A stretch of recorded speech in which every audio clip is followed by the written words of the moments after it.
वाले टीवी में। आज की दो ताजा खबरें। दुकानदार तनु जी हुए फिर से परेशान। अरे कितनी बारी कहा है इन लोगों को यहाँ कूड़ा मत फेंके, लेकिन फिर भी ये दुकान के आगे कूड़ा फेंक जाते हैं। अब तो यहाँ कलेक्शन भी खुल चुका है, बट फिर भी ये लोग यहीं पे कूड़ा फेंक जाते हैं।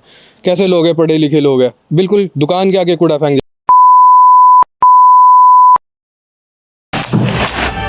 दुकानदार तनु जी, हम सब आपके साथ हैं। चलिए बढ़ते हैं गर्मा गर्म खबर की ओर।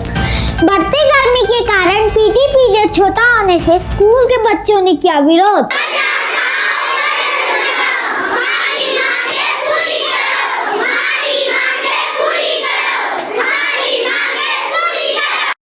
बच्चों की बात में दम तो है। पिछले कुछ सालों से कसौली का तापमान बहुत ज्यादा बढ़ रहा है, जिसके कारण फॉरेस्ट फायरिंग भी बढ़ रही है, जो वहां के रहने वाले जानवरों और इंसानों के लिए बहुत बड़ा खतरा हो सकता है। और पानी के बारे में तो क्या ही बोले, कसौली के सारे नेचुरल वाटर सोर्सेज सूख चुके हैं। आइए मिलते हैं हमारे पुराने नागरिक दादू जी से, जो हमें बताएंगे कि कसौली पहले कैसा था। हमारे ज़माने में जब हम पढ़ते थे तो उन दिनों क्या हरियाली थी कसौली की, क्या बर्फ़ पड़ती थी, स्नोफॉल होता था, हम बड़े भारी कूदते थे, वहाँ पर नाचते थे, गाते थे, घूमते थे। आजकल देखते हैं कि बहुत बुरा हाल है, कूड़ा चारों तरफ है। कूड़ा उठाने का कोई यहाँ पर कोई ऐसा जरिया नहीं है जो एकदम से नीट एंड क्लीन कसौली को रख सके। मगर क्या करें, वो जब हमें याद आती है, जब हम कसौली दोबारा जाते हैं, जब याद आते हैं तो हमें बड़ा दुख होता है कि यार वो दिन भी थे और आज ये दिन भी है। दादू जी ने काफी भारी बात कही है। पिछले 3 सालों से कसौली में बर्फ ही नहीं गिर रही। अब डॉक्टर राणा हमारे साथ जुड़ रहे हैं। डॉक्टर राणा, आप कूड़े की समस्या के बारे में क्या बताना चाहते हैं?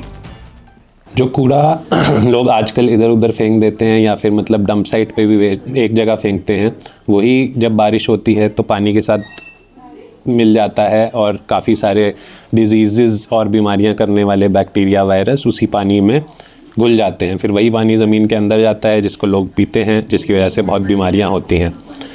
काफ़ी लोगों को ये चीज़ रियलाइज़ नहीं होती कि जो खासकर कि प्लास्टिक वाला कूड़ा वो जला रहे हैं, उससे बहुत ही ज़्यादा जहरीले तत्व और वो सब चीज़ें हवा में आ जाती हैं, जिसका सबसे बुरा प्रभाव सबसे जो छोटी उम्र में लोग होते हैं और जो सबसे ज़्यादा उम्र में लोग होते हैं, जैसे कि बच्चे और बूढ़े, उन्हीं को पड़ता है।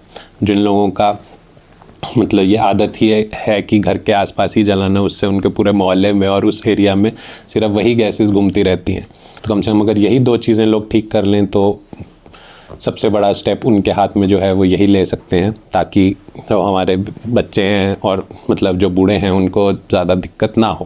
एक केस हुआ था इसका। चलिए मिलते हैं हमारे ग्राउंड रिपोर्टर मुक्कू जी से। अभी हम भारती जी के घर आए हैं, जिनको दम साइट की वजह से बहुत सारी बीमारियां झेलनी पड़ी थी। नमस्कार, मेरा नाम भारती शर्मा, मैं यहाँ पे 17 वर्षों से रह रही हूँ। हमारे यहाँ पे एक समस्या बन के आई थी डंपिंग की, जिसकी वजह से लोकल और दूसरी जगह से भी कचरा हमारे घर के पास फेंका जाता था। इसकी समस्या ये थी कि मक्खियों का और धुएं का प्रदूषण हर टाइम हमारे यहाँ रहता था, और इसकी दिक्कत ये हुई कि हमारे जितने भी यहाँ पे स्थायी निवासी थे उन्हें बीमारियों का सामना करना पड़ा, जिसमें से एक मैं भी थी।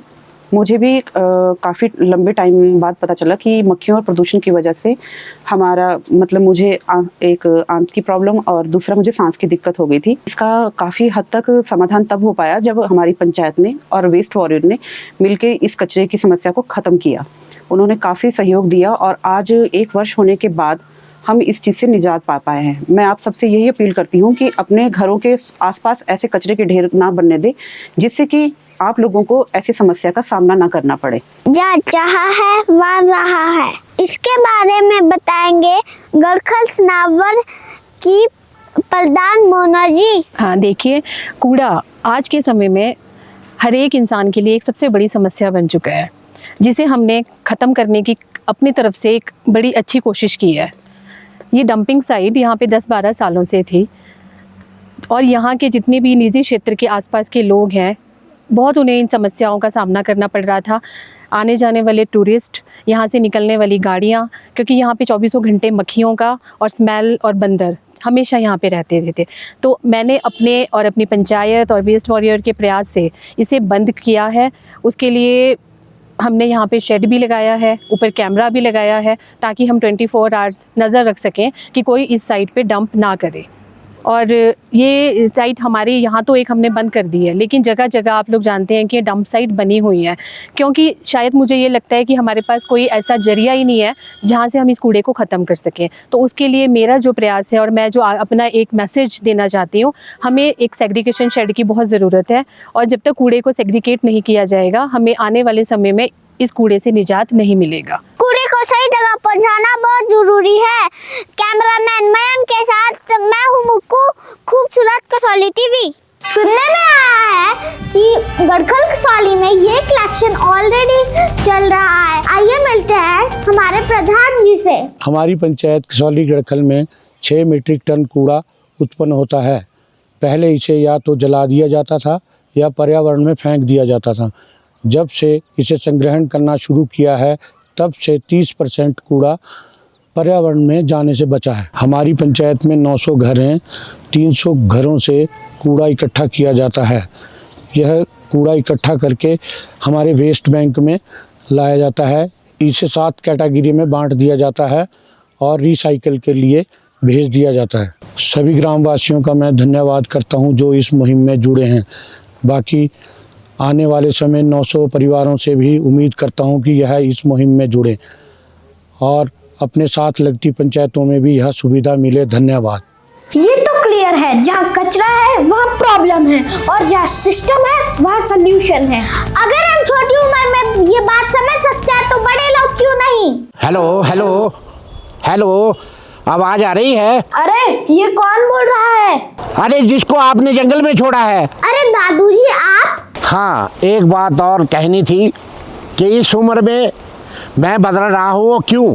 क्योंकि पूरा कूड़ा करकट इकट्ठा करके गाड़ी में डाल रहा हूँ, तो कसौली का हर एक बच्चा अगर इसी कार्य को करेगा तो खूबसूरत कसौली का सपना साकार होगा।